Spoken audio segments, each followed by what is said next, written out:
For elder questions, answers 29 chapters की MCB plus English literature reader. तो link इसका नीचे दिया हुआ है। What made explorers undertake a hazardous journey to South America? यानी कि जो खोज करता थे वो इतनी खतरनाक यात्रा क्यों करते थे? Explorers would undertake the hazardous journey to South America to get the wealth hidden in a mythical city of gold. वो यात्रा इतनी खतरनाक इसलिए करते थे ताकि वो छुपा हुआ खजाना जो कि उस काल्पनिक शहर में था वो पा सकें, उनको वो गोल्ड मिल सके।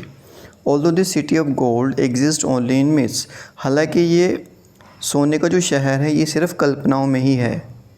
Yet the ambitious people want to explore it, लेकिन फिर भी जो ambitious लोग थे, जो बहुत जिनको धन कमाने की लालसा थी, वो इसको एक्सप्लोर, इसको ढूंढना चाहते थे। How did people come together for expeditions? लोग यात्रा के लिए किस तरह से आगे आते थे? People would come together for the expeditions usually when some influential person announced his intention to look for El Dorado. यानी कि जब कोई प्रभावशाली व्यक्ति ये घोषणा करता कि वो शहर, सोने का शहर ढूंढने जा रहा है, तो सारे लोग आगे आते। Hundreds of Europeans would come forward to sign up to go along and would bring all the essential things like armor, weapons, horses and dogs. यानी कि दूसरे लोग जो उस यात्रा में दिलचस्पी दिखा दे तो वो आगे आते और वो ज़रूरी सामान अपने साथ लेकर आते, जैसे कि हथियार, घोड़े और कुत्ते वगैरह। What were the difficulties faced by the explorers? यानी कि जो खोज करते थे वो कौन कौन सी मुश्किलों का सामना करते थे? The early explorers faced many difficulties such as mosquito infested swarms.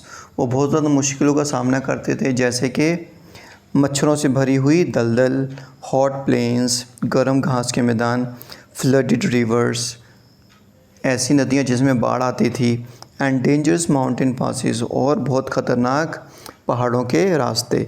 The journeys were long and many men died और were killed on the way. यानी कि जो यात्रा होती थी वो बहुत लंबी होती थी और ख़तरनाक होती थी, और बहुत सारे लोग या तो मर जाते थे या फिर उनको मार दिया जाता था रास्ते में। Why was Antonio de Barrio forced to give up his search? Antonio को अपनी खोज छोड़ने में क्यों विवश होना पड़ा? Antonio de Barrio was forced to give up his search because the few men who had survived the dangerous journey had become weary. Antonio को अपनी यात्रा को बीच में ही इसलिए छोड़ना पड़ा क्योंकि कुछ आदमी जो बचे थे उस खतरनाक जर्नी की वजह से, कुछ आदमी जो बचे थे वो थक गए, weary and eager to return home, और वो घर जाने के लिए उतावले होने लगे। What difficulties did Barrio face immediately after setting out? जब बैरियो ने अपनी यात्रा शुरू की तो उसको किस मुश्किल का सामना करना पड़ा? They met many hostile natives. सबसे पहले तो उनको बहुत ही विरोधी, यानी कि बहुत ही ख़तरनाक और विरोधी वहाँ के लोकल लोग मिले, नेटिव्स मिले, and many men and horses died और were killed along the way, और उनमें से बहुत सारे आदमी और घोड़े या तो मर गए या फिर मार दिए गए रास्ते में। How did Berrio help Walter Raleigh? Berrio ने वॉल्टर रैले की हेल्प कैसे की? Berrio treated Walter Raleigh with great courtesy. बैरियो ने बहुत ही अच्छा रैले का स्वागत किया, बहुत ही विनम्रता के साथ। He proved to be a great host, वो एक बहुत अच्छा मेज़बान साबित हुआ। He gave him advice and shared information about his expedition, उसने उसको सलाह भी दी और सारी जानकारी जो उसने यात्रा से जुटाई थी उसने उसके बारे में सब कुछ बताया। What difficulties is Walter Raleigh face? Walter Raleigh को कौन कौन सी कठिनाइयों का सामना करना पड़ा? The first difficulty that Walter Raleigh faced was stormy weather on the ocean. सबसे पहली मुश्किल ये थी कि उसने तूफ़ानी समंदर का सामना किया। They found it really hard to find out their way through the rivers, और उनके लिए बहुत ज़्यादा मुश्किल था बड़ी बड़ी नदियों के अंदर अपना रास्ता ढूंढना। The tropical heat took all his energy, और जो ट्रॉपिकल वहाँ की वातावरण में जो हीट थी, जो गर्मी थी, उन्होंने उसकी सारी एनर्जी को, शक्ति को सोख लिया, यानी कि वो सारे थक गए। हिज कंपेनियंस वर डिमोरलाइज, और उसके सारे जो साथी थे वो निरुत्साहित हो गए। Raleigh found the natives very hostile, और दूसरी तरफ जो रैले थे उसके जो नेटिव्स थे वो बहुत ही ज़्यादा विरोधी थे उसके, उन लोगों के। He had to win them over with great care and effort, यानी कि उसने उसका कैसे दिल जीता। वॉल्टर रैले ने अपने वहाँ के जो स्थानीय लोग थे उनका कैसे दिल जीता, उनका ध्यान रखकर, मेहनत से, यानी कि कभी उनको गिफ्ट्स वगैरह दिए, अच्छे से उनसे बात की। How did Raleigh win over the natives, Raleigh ने नेटिव्स यानी कि स्थानीय लोगों का दिल कैसे जीता। He won them over by treating them with great kindness and gentleness, यानी कि बहुत ही प्यार से, दयालुता से उनके साथ व्यवहार करके उसने उनका दिल जीता। Do you think setting out to find the city of gold was it wise decision, why, क्या आपको लगता है उस सोने को शहर को ढूंढने जाना एक अच्छा निर्णय था, क्यों? It was not a voice decision because it was only A mythical city, ये कोई सही निर्णय नहीं था क्योंकि ये तो सिर्फ काल्पनिक शहर था। There was no proof of its existence, यानी कि इसके अस्तित्व के कोई प्रमाण नहीं थे।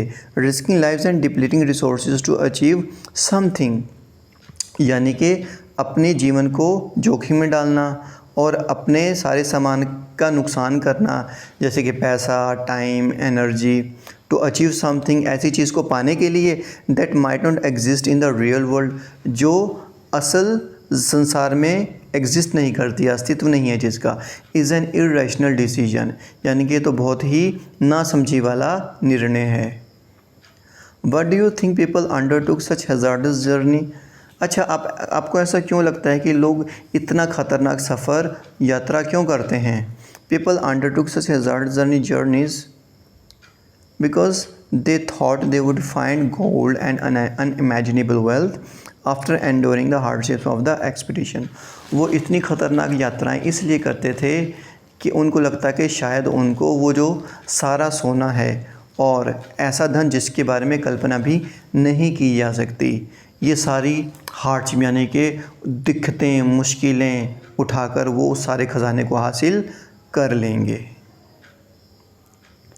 Raleigh did not find El Dorado but found immense natural beauty, अच्छा रैले को एल डोराडो तो मिला नहीं, लेकिन उसने बहुत अच्छी एक कुदरती खूबसूरती देखी। Give examples of limitless beauty as perceived by Raleigh, अच्छा कुछ उदाहरण दीजिए जिसके बारे में रैले हमें बताता है, यानी कि वहाँ के जो वातावरण था, वहाँ की जो खूबसूरती थी।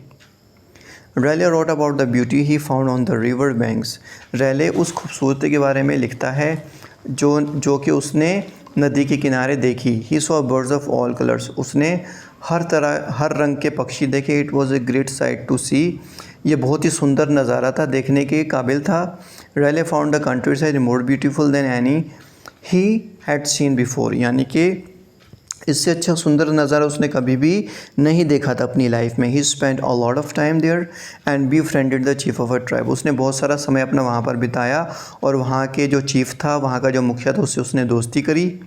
Finally after a long struggle against a strong current, after यानी कि बहुत बड़े संघर्ष के बाद और बहुत ही तेज़ बहाव का सामना करने के बाद, Raleigh reached a mighty cataract which he described as, और बहुत ही मुश्किल से रैले एक बहुत बड़े झरने के पास पहुंचा, और जिसको वो अपने इन शब्दों में बयान करता है। I never saw a more beautiful country, मैंने ऐसा सुंदर शहर, सुंदर जगह कभी नहीं देखी। हिल्स सो रेस्ड, पहाड़ियाँ उभरी हुई हियर एंड देयर, चारों तरफ, ओवर द वैलीज़ यानी घाटियों के ऊपर, the river winding into the diverse branches, यानी जो नदी थी वो अलग अलग दिशाओं में बह रही थी। The plains adjoining all green grass without bush or stubble, यानी कि दूर दूर तक फैले हरे घास के मैदान थे, वहाँ पर कोई भी ऊंचा टीला नहीं था, बिल्कुल प्लेन मैदान थे। The ground of hard sand, वहाँ का जो ग्राउंड था वो बिल्कुल सख्त रेत का था। Easy to march on either for horses or foot, यानी कि घोड़े और इंसान पैदल चलकर आसान से उस पर जा सकता था। The bird singing on every tree with 1000 sweet tune, और हज़ारों तरह के पक्षी उस अलग अलग ब्रांचेस पर, शाखाओं पर गाना गा रहे थे। Do you think L Dorado exist, give reasons for your answer. क्या आपको लगता है जो एल डोराडो वाकई अस्तित्व में है? अपना कारण बताइए। I do not believe that L Dorado exist. मैं नहीं विश्वास करता कि एल डोराडो का कोई अस्तित्व भी है। Today most of the planet has been discovered. आज के समय में पूरे इस धरती को, प्लैनेट को की खोज कर ली गई है। And we have satellites and so many other technology. हमारे पास सैटेलाइट्स हैं, दूसरी टेक्नोलॉजीज़ हैं। It is unlikely that any magical places would exist. इसकी बहुत कम संभावना है कि ऐसा कोई जादुई शहर एग्जिस्ट करता हो। Thank you so much, have a nice time.